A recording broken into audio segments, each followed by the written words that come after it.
Leveon Bell, ladies and gentlemen.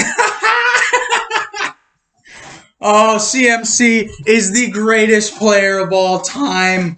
Oh, but let's trade him away for a nickel and a piece of gold. Fucking morons. All right, boys. Dem Johns, welcome to this week's version of, fuck it, I don't even know. We'll start it off by just last week. We'll do a quick remake of what happened, who played, and who got beat. First off, I got fucked by Greg Mills. Only put up 102 points, but still shoved it in my ass. Lowest score this week. Picked up Phillip Rivers to fuck me one last time. I'm not even going to wear that man's jersey anymore. Tried to pick up Justin Herbert. Robert beat me to the punch. Can't blame him. So first off, we got Greg getting a W over me. Turd Ferguson takes down Robert, which honestly, I'm all for Austin Hannah's team. Robert's been on a hot streak. He's been putting up number one point numbers for the last couple weeks. But when Dak Prescott snaps his fucking leg, what a moron. And then Dalvin Cook goes down. Robert couldn't do anything about it. But yeah, quick note on Dak. What a fucking idiot asking for $50 million or whatever. Thinks he's getting Patty Mahomes money. And everyone's now feeling bad for him, like he should get paid. I saw Skip Bayless do a take the other day, shitting on the Cowboys. Like, everyone literally was shitting on Dak, telling him he doesn't deserve the money, all this shit. All of a sudden he breaks his leg. Let's feel bad about him? No, fuck no. You were a cocky fuck. You should have signed the deal. I don't think you should get a penny. Give him his fucking year deal and then get him out of here. But maybe I'm an asshole. So Robert gets taken down. Austin Hannah moves to 4-1. His team's looking fucking incredible. After young algorithm just gifted him Todd Gurley, the man he's got a stacked team. He's got no player ranked less than 25 for their position. Austin Hannah is gonna be a problem. It's gonna be pretty much between him and Lee in my eyes. We'll get into that a little later as well.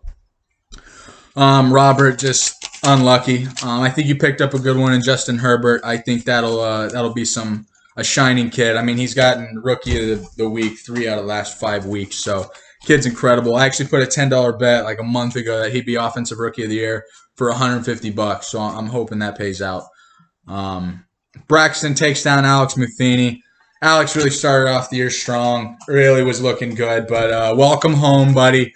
Back to the shithole where you've been the last couple of years. So, you were dominating early, but I think you're on like 3 consecutive losses. Just can't find anything. And vice versa. Braxton, who usually finds himself in the shit, is dominating at kind of like Austin, moving to 4-1, putting together a nice season. I think he also got a nice trade off of algorithm. So everyone dipping their toes in the pool. Getting some W's. That's good. That's good. It really helps that Braxton has the number 1 wide receiver and the number 1 running back in the league. So he picked some good ones, and they've been able to stay healthy. So he's blessed this year. Lee Holden takes down Brett. What a heartbreaker. I guess I apologize. I shouldn't be picking teams anymore. It's just not fair. I don't think I've picked a single winner this season. Every single person I've said that's going to win has gotten a loss. I really thought you had it, though. It was a close one. But Lee pulls out. Lee's team is absolutely disgusting. We've talked about it day in and day out. That doesn't need to be mentioned. So they both remain in first and last place. Poor Brett. I hope I don't stink this up for you too much. But you look good in purple, man. I'll tell you that. Lee's team is fucked. Yeah, pretty much. Devontae Adams hasn't even arrived. So once he starts, Lee's going to be averaging like 150 points a week. It's just... half the league couldn't even break 100 this week. Lee's just going to be in a league of his own. Jorge takes down Brad. I got to get Brad a nickname, man. He's like I don't even know. The poor guy that gets splashed with the water as the truck drives by. Once again, like I said, I cry every night when I think of Brad's team, and Jorge just plows him over. Highest score of the week.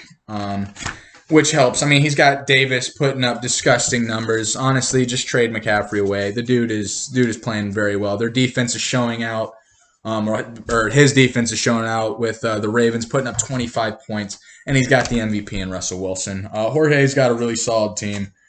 Don't see him taking a backseat either. So him, Austin, Lee, and Braxton are probably going to duke this one out this year, I feel like, because the rest of us are pretty fucking far behind. I mean, 0-5, and there's a lot of 1-4s, so there's a huge fucking gap. But yeah, we'll get to that. And last but not least, Young Algorithm takes down Paul fucking Kirby.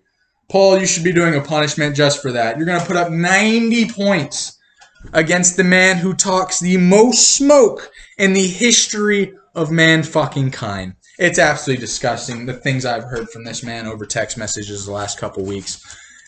Just week in and week out.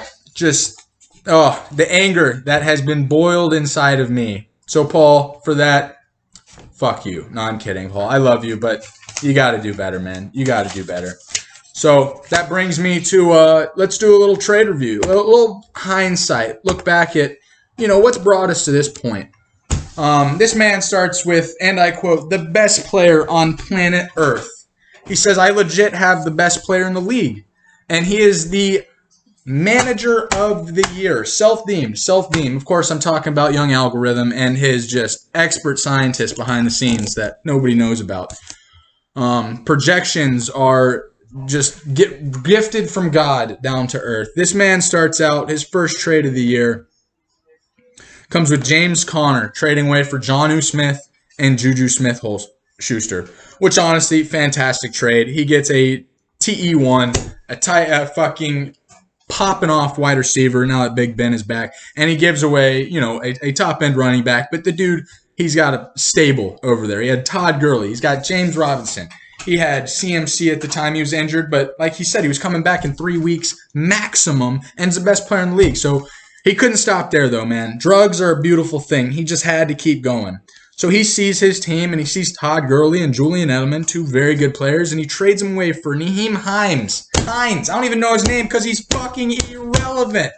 And Tyreek Hill, a monster wide receiver, but he gives away Todd Gurley. So this man has carted 2 horses out the stable when his top one is injured. I don't get it. So it's like your favorite car breaks down and you got 2 backups and you just give them away.